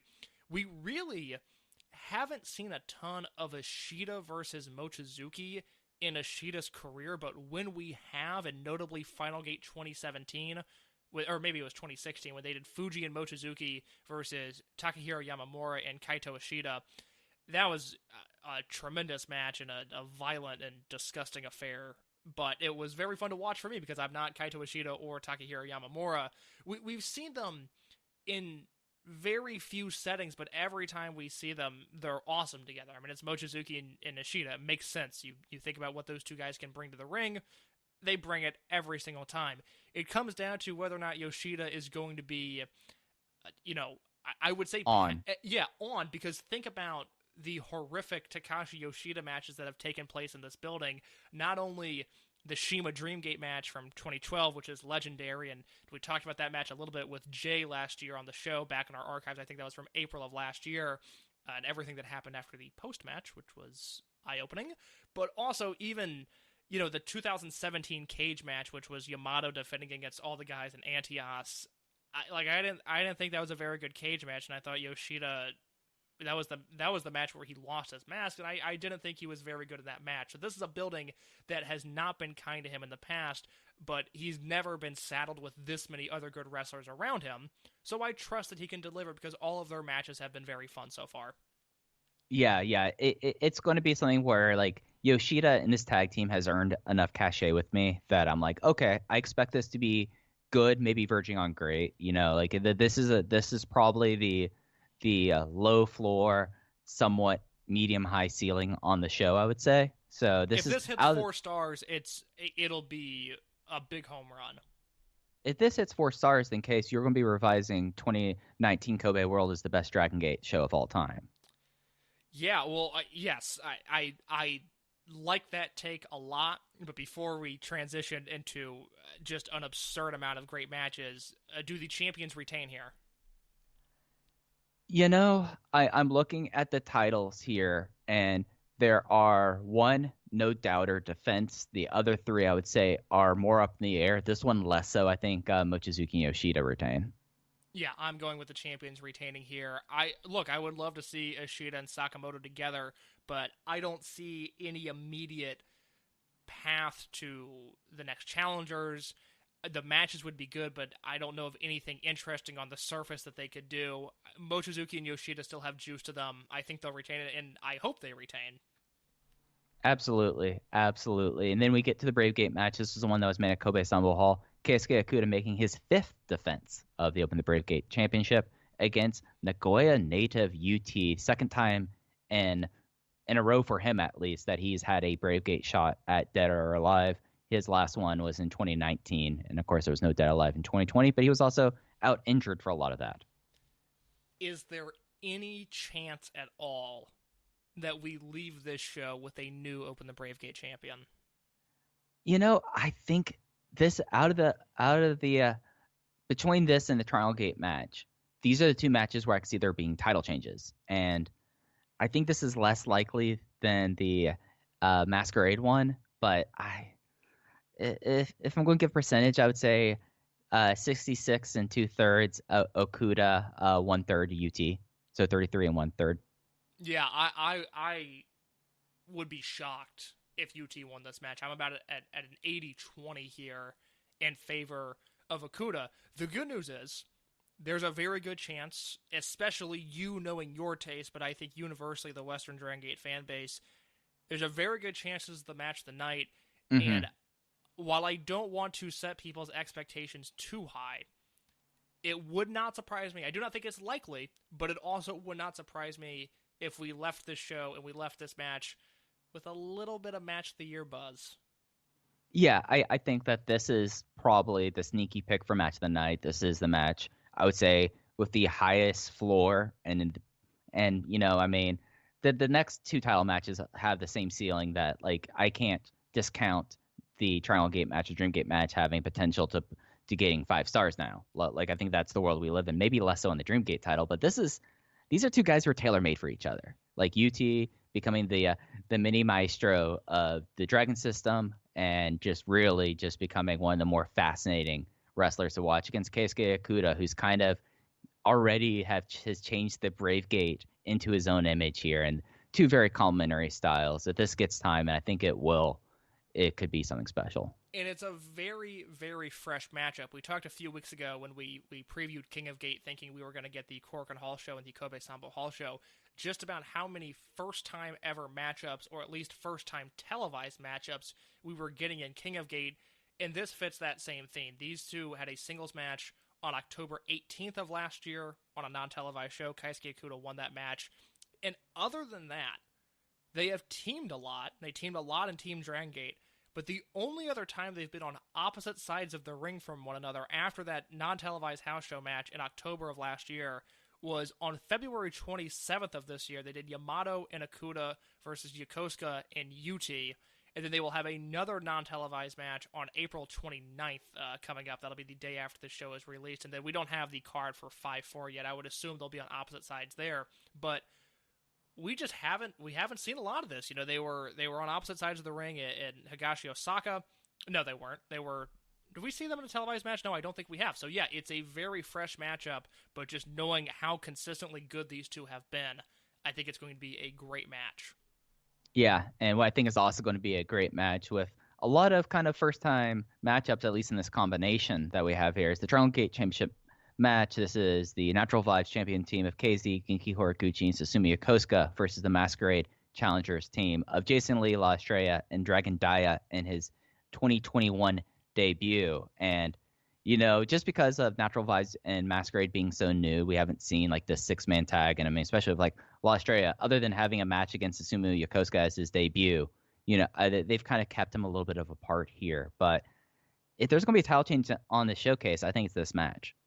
Yeah, I would co-sign that for a few reasons. One, I think Dia returning, and Dia, since his debut, has been treated like a big star. I would be very surprised if he loses in this match. I think they are using this as a vehicle to get him over. You also have the fact that if we were operating under the original King of Gate schedule, Jason Lee is in King of Gate, but he only has one televised match, and we know Jason Lee is not winning. You have Yokosuka in KZ and King of Gate, though, and as I talked about last week, I don't think KZ would be the betting odds favorite, but I certainly wouldn't be able to look you in the eyes and tell you definitively that KZ isn't planned to win King of Gate right now.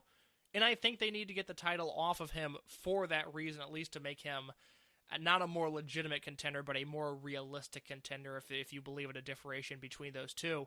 And this is another one where, my expectations are sky high. There was a Twitter account, it was a Japanese Twitter account, so I don't remember who it was, but they pointed out that the trio of Lee, Estrella, and Dragon Dia, this is going to be the smallest Triangle Gate team ever to challenge for the belts, which I think that is just a fun fact.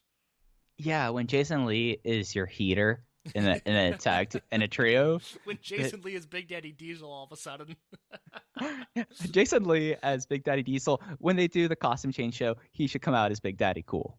That's it. Well, God, they need to get him and Shimizu in the same unit because it's going to be Shimizu as Scott Hall and Jason Lee as Big Daddy Cool. The outsiders we all truly deserve. But yeah, it's something that if KC is going to be viable here, Dragongate does not do double champions very often. Like, I can only think of a handful across the last 16 years plus. I mean, it was a little different Torimon. So if there's going to be a KZ King of Gate run, and we're supposed to believe that as the winner of King of Gate, he will be getting an upcoming Dreamgate shot, most likely on July 31st at Kobe World Pro Wrestling Festival 2021, he will need to drop the titles. So there's that. Genki and Susumu, I just kind of like look at them as like the veteran strong hands, whereas this could be a real defining thing for La Estrella. I mean, he's not going to be fastest to a title because that's still going to be Strong Machine J, which when you were talking about the Dragon Gate Network, I did look on the account. He is doing content with them again, even though he's injured. Which I'm glad he's around because I still think there's value in Strong Machine J, but the injuries are certainly concerning there. But your point about Horiguchi and Susumu, this is an insane match for La Estrella to be in 6 months after his debut. He's in a Triangle Gate match that he will likely win on one of the 5 marquee shows of the year. But if I was going to put a wrestler that has been under this gimmick for 6 months in a championship match on one of the 5 marquee shows of the year, I would trust no one more than Genki Horiguchi and someone who has proven to be able to rein him in the past in Susumu Yokosuka. So there's just a lot to like here. This might be my most anticipated match of the night just because I'm so excited, one, to see Dia back because I lost my mind consistently over him last year, but two, just to see what this match looks like and what these guys are capable of and what they're going to do. I'm very, very excited about the potential here. So, what's your percentage of a title change here? And I will ask a follow-up after this. I'll say 60-40 we get new champions, but I would say the challengers have to be the favorite. For the reasons we've given. On paper, I think Natural Vibes, just in terms of like kayfabe stature, it's going to be Natural Vibes. But for the reasons we've given, I think we have to look at Masquerade as real contenders. Yeah, 60-40 is fair, but how does that change if I tell you that Dia Inferno is still lurking around? Oh, God, that's a great point. I hadn't even thought about Mike Spears. This is why they pay you the big bucks. This is why with Manscaped, you can get 20% off and free shipping because this guy brings listeners to the podcast. What a goddamn great point. Yeah, no, that is exactly what we're doing here. Masquerade is winning this match, and then I look forward to seeing what combination of RED guys challenge them, because Die Inferno is lurking in the background. Die Inferno is lurking in the background and only comes out when needed, but his arch rival has returned. I was surprised Die Inferno didn't like flip out during the Royal Sanbo. I mean, the reason why he's here has returned now. He should have purpose. Yeah, that's, you know what? That's a little bit of a bad job out of Dragongate. I didn't even think about that, but because Well, I mean, I think we got so used to Inferno just buying it, time and being around. yeah, that's why we didn't think about it, because Die Inferno has been a non-entity for the most part since Dragon Die has been on the shelf. Yeah, God, that's funny. I didn't even think about that, but that is a really good point. So yeah, I think you have to look at Masquerade as coming away with the belts for a variety of reasons now. Yeah, it was just something that kind of popped in my head when I was like looking and thinking about Dragon Die, that we have to consider the fact that Inferno exists as Inferno because Dragon Dia wants that he's the next generation dragon, and they need to have his Darkness Dragon, and that's Dragon. That is Dia Inferno, not Dragon Dia Inferno. Come on, Spears. Semi-main event. This is the Open the Dreamgate Championship match. This is Shun Skywalker defending against Hip Hop Kakuta. First time challenger Hip Hop Kakuta. I think that this is a foregone conclusion. In the finish here, Case, do you have any doubt in your mind that Hip Hop Kakuta could be the next Open the Dreamgate champion? Oh man, I would love to see this guy, who is a year into his wrestling career, win the Open the Dreamgate belt. Someone who, by the way, is younger than me, and will turn disgusting. He'll turn 22 in September, and he's challenging for the Open the Dreamgate belt. Mike, the combined age of people in this match: Skywalker will be 25 at the end of the month. Right now, he is 24. Hip Hop Kakuta is 21. So it is 24 and 21. So what is that? That's a combined age of 45? Masaki Mochizuki, when he last won the Open the Dreamgate title, he was 47 years old at the start of that reign. We are dealing with, obviously Estrella being so young in his career. Even a guy like Keisuke Ikuta, who doesn't have a ton of road miles on him. He's a little bit older, but he doesn't necessarily have, years and years of in-ring experience. You have SB Kento in the main event, and you have this just absurdly young Open the Dreamgate title match. But I have no doubt from what we've seen with their chemistry that Kakuta is going to be able to deliver in the spot. I think this is going to be a really excellent match. I think it's going to be hard-hitting, and I think Kakuta over the past year has proven that he knows the Dragongate finishing stretch style. I think we're going to see some crazy lariats and some crazy kicks in this match. It's going to end with Kakuta taking the fall, but I'm okay with that because I think this is going to be a big moment in his career. And we talked about, last week, under the normal King of Gate schedule, I think Kakuta was scheduled to have 3 televised matches. SB Kento was only supposed to have 1. So main event Kakuta is not going anywhere. Yeah. And I mean, with a guy of his size and with his age, like, you could just easily, like, just forecast out, like, this, how he's going to, like, progress. I mean, when you're not even 22, I mean, you still have some growing left to do. And it's just remarkable because, like, these are also 2 of the tallest people in Dragon System history facing off here, which is just, like, one of those kind of just, like, fun little quirks there to kind of throw into the mix as well. But I have loved all their face-offs. I feel like that since Champion Gate to this, in comparison to the cage match, I feel like that they've been very even in the build-up of this. Their face-offs have all felt spirited, and they've shown some innate chemistry there that, like, this is a match that I do have very high expectations. I think Shun Skywalker, due to circumstances out of his control, has had what people would perceive as a kind of an underwhelming championship reign, but I feel like that this is another one. I mean, you take out the last... Do you think that, though? Because I think perception-wise, it's interesting. Like, the build to the Skywalker matches, they've all been good. I mean, he's either wrestling Natural Vibes or RED on these smaller televised shows, and they're all good.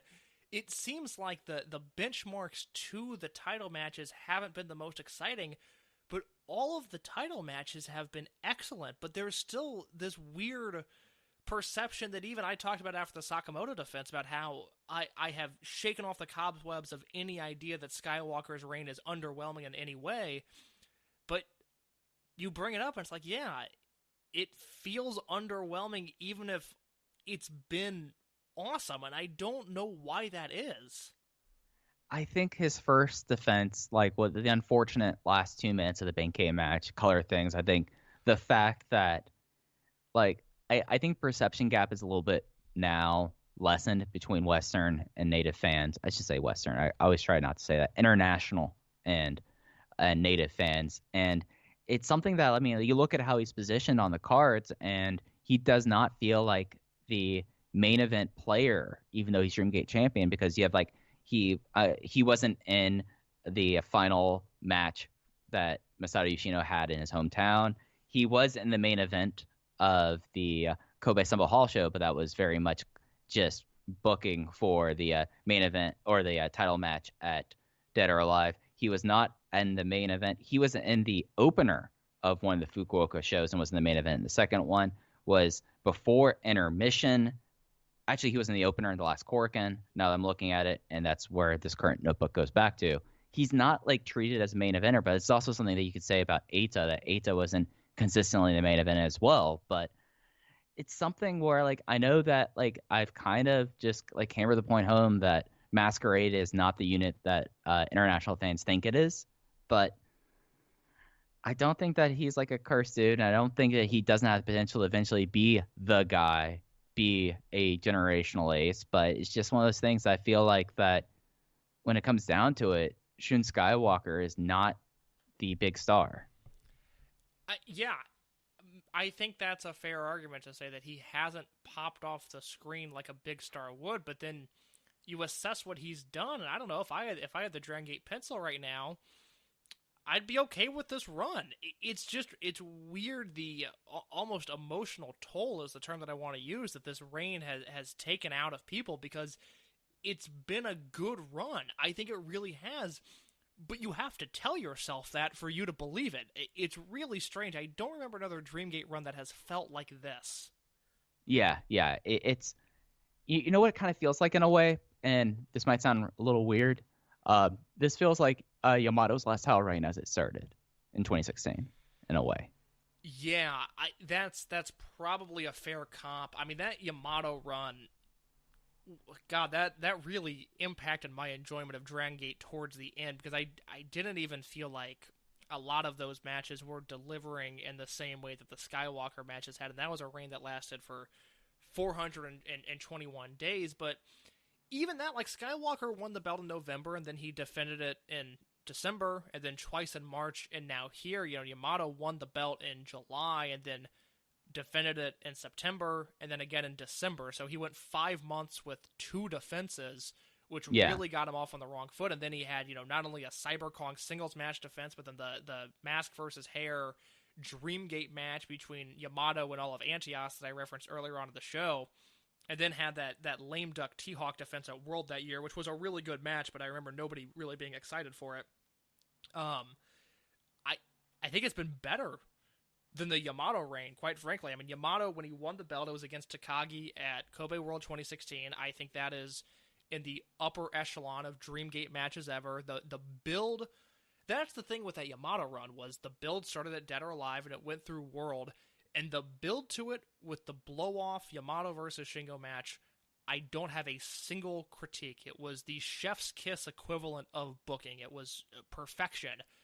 And then every step along the way, Yamato versus Tozawa, Yamato versus Doi, that weird half-hour Yamato versus Hulk match in Korakuen Hall, and then you had the Cyber Kong stuff, like I said, and then the T-Hawk match up until he finally lost it against Mochizuki. I don't think I love any of those matches. I think the Tozawa one was pretty good. I liked but didn't love the Doi match. I liked but didn't love the Hulk match. I didn't like the 2 Cyber Kong matches. The T-Hawk match was good, but I didn't care about it. And even that Mochizuki versus Yamato match, I remember at the time almost feeling guilty that Masaki Mochizuki was now the Dreamgate champion, but that Yamato run had taken so much out of me as a fan at that point that I just didn't care that much. Yamato was sucking the life out of the company for me, which I know sounds harsh, but that run was just exhausting, whereas Skywalker he almost sneaks up on you. Like, he's not in the forefront of my mind, but then when when he makes himself known, it's a positive. So I Mm-hmm. look at Skywalker as a net positive and that Yamato run as a net negative, and hopefully I explained that well enough. Yeah, you've kind of talked me off that point. And also with Yamato, you also have to count in that as soon as that Tozawa defense happened at Dangerous Gate 2016, Tozawa announced his departure, and that consumed everything up through Gate of Destiny. And you had the weird like Naruki Doi lone wolf thing that they were waiting around for Masato Yoshino so they could do the reuniting, and then they kind of like prolonged that with Maximum at that time too. So yeah, I guess that colors a lot of that for me. But Yeah, the it's Yamato run just left a bad taste. I'm looking at this right now in the cage match. I hated this stretch of 400 days. I fucking hated the Dreamgate stretch for a while. It was just not really tough because interesting. even the Mochizuki stuff is some of the, I think that last Mochizuki run is some of the least interesting stuff I think Mochizuki has ever done in his career because he wins the belt from Yamato. Great match, by the way. Best match of Yamato's run. Yes, if you're not counting the match when he wins the belt, yes. And then he's got the Susumu match, which I think I really liked. I went 4 3/4 on that Okay, match. yeah, I loved it. yeah, okay. I remember being lower on it than you, but still liking it. The Ryo Saito match at Final Gate, which was just another one where it's just like, God, Dragon Gate in 2017 was just fucking weird. Like, I just didn't. You know what I mean? Like, it wasn't all bad, Oh, no. but I didn't like it. I didn't And, like Dragon Gate that year. It was really frustrating.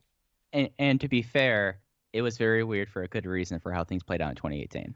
No, in hindsight, it makes total sense. And then from there, the latter half of Mochizuki's run, it was the KZ match that we both love, the Benkei match at Champion Gate, which I remember that Benkei match as Champion Gate in Osaka 2018, and as someone that was at this point still, obviously I still am now, but reviewing every Dragon Gate big show for voiceofwrestling.com, I wasn't even doing the podcast at this time because I had to kind of pull back on the Dragon Gate coverage I was doing just because I wasn't super into it. But I remember that Ben K match almost being like hope of, God, Ben K is going to figure it out, one day, and he's going to be a future Dreamgate champion, and he was, and it was excellent.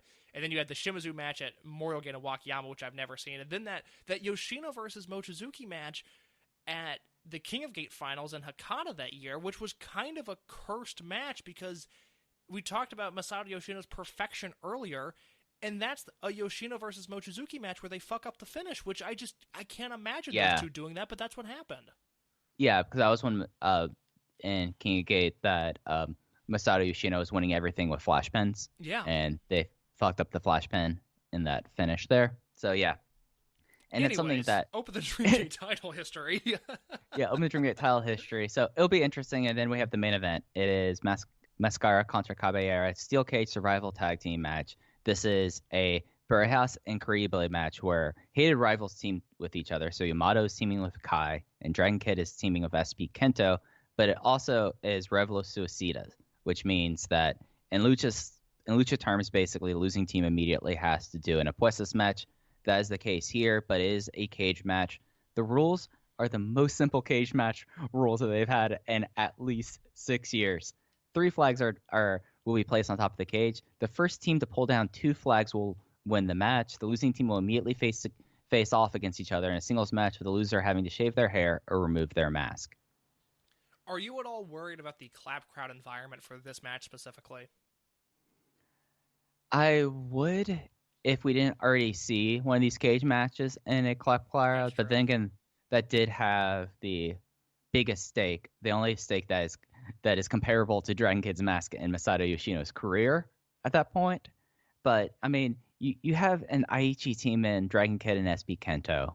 I feel like that if any situation is going to provoke the fans to do more than just clap, I think that's going to do it. I'm not as worried, and I think there's going to be enough shenanigans afoot here, and especially like the idea of what is RED going to do with Kai and SB Kento? Like that's a big thing in there. Then like high end, it will be interesting though. Like Masquerade, Natural Vibes, and the unaffiliated people, they have no reason to be on the outside in the cage here. Like that's the aspect I find kind of interesting. Is I don't know how much hijinks we're going to get this year just because of how this match is set up. Yeah, that's a good point. I had not thought about the Masquerade and Natural Vibes perspective on this match. That's a really good point. You talked me off the ledge there. Aichi natives, And we already saw one of these cage matches, and it was great. It was a phenomenal, phenomenal cage match. So I'm not worried about that anymore. We've talked for months now, ever since really the conclusion of Final Gate and the perfect RED versus Toryumon Generation match, where we figured at some point SB Kento was getting his head shaved. This seems like obviously the very natural conclusion. Is there any other finish that you see possible that is not SB Kento getting his head shaved? So let me run down the other three people. And let me tell you how I'm 100% certain that SB Kento is losing this match. Okay. Yamato's finally growing out his hair, but a lot of that also is Yamato has I'm not body shaming. He has huge ears. He has huge ears. And when he lost the hair match earlier, like he's already lost an Apuestas match, and they usually don't have people lose multiple Apuestas matches in Dragongate. It just does not really happen. Buzzed head, big eared, high end Yamato, I just don't see that's likely. Kai is still a freelancer, and unless he's getting a nice big payday here, his hair is staying set. His flowing locks will stay there.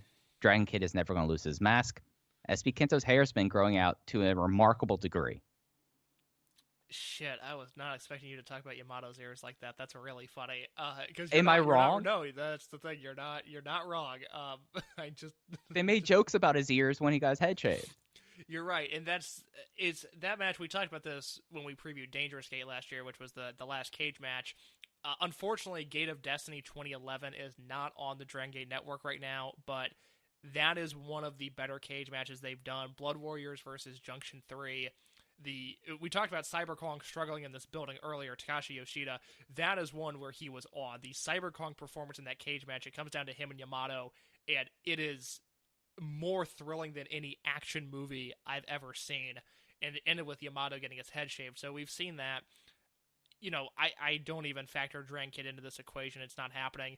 I would say it's about a 90-10 split of SBK getting his head shaved to Kai getting his head shaved, because it would not surprise me if SBK and Dragon Kid are the ones to escape.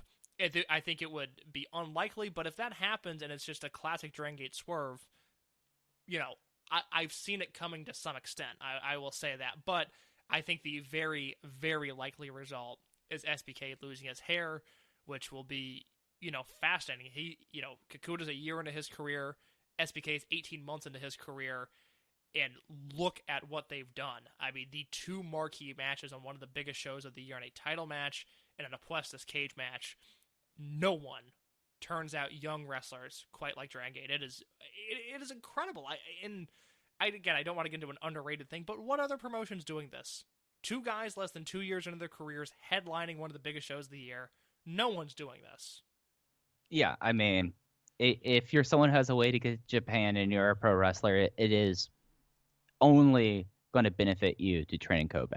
Like, we've seen this with people coming in. We've seen this with like their trainees, and I mean, I almost in a way think that SB Kento gets this crazy push with all this, knowing that they knew that he was not going to get Rookie of the Year awards, kind of like stick it to them in a way, Yeah, I mean, it is. I love that this Rookie of the Year thing, at least on this show, but I think elsewhere it's kind of caught some lore, dare I say, the lore of SB Kento and the Rookie of the Year award, because it's something that as this guy progresses in his career and becomes a future Open the Dream Gate champion, etc., I like that is something that the right people are going to remember, and it's something that years from now when I'm, writing the SB Kento career retrospective, that will be in there, because I think it's a really fun part of his career that he was robbed of this award by Tokyo Sports. Yeah, and I mean, it just when it comes down to it, Tokyo Sports and the Wrestling Observer voters, that they're going to eat a lot of crow about this. Like, I'm not going to get on a Pat McAfee Dominic Guerrero thing as we're approaching the end of hour 2 of the show here, Case.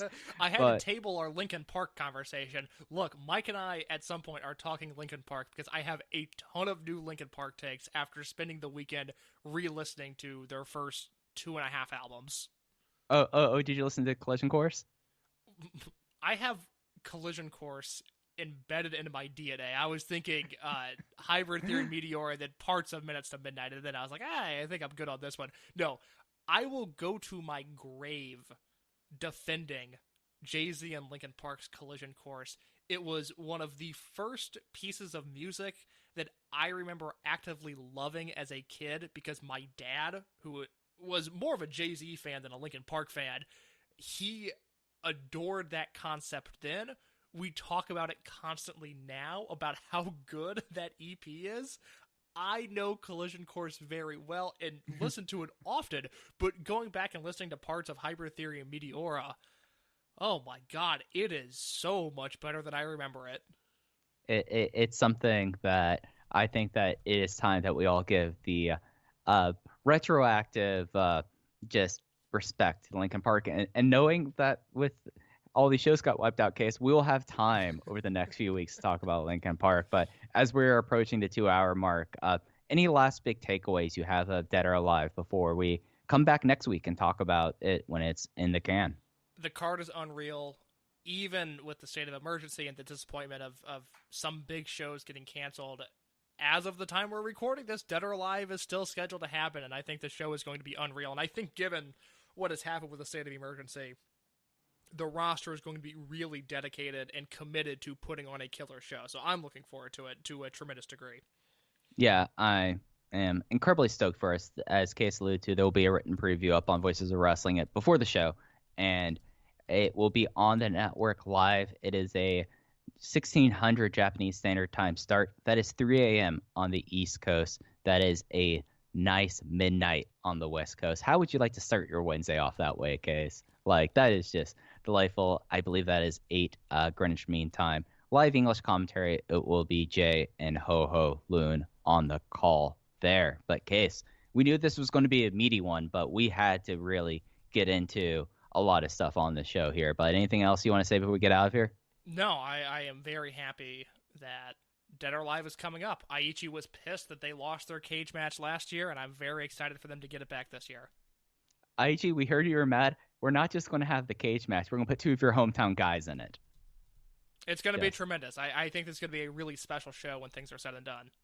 Yeah, and I think that this is a show that you're going to kick yourself if you don't watch Dead or Alive 2021. I'm going to put that out there. It has potential, at least for what's announced here, on being one of the best Dragon System shows of all time. But that's going to do it for us, guys. You can follow the podcast at Open Voice Gate on Twitter. You can follow me at Fujiheya, and you can follow Case at _in_your case. So for Case, I'm Mike. We'll be back with you next week reviewing Dead or Alive 2021. Take care, everyone.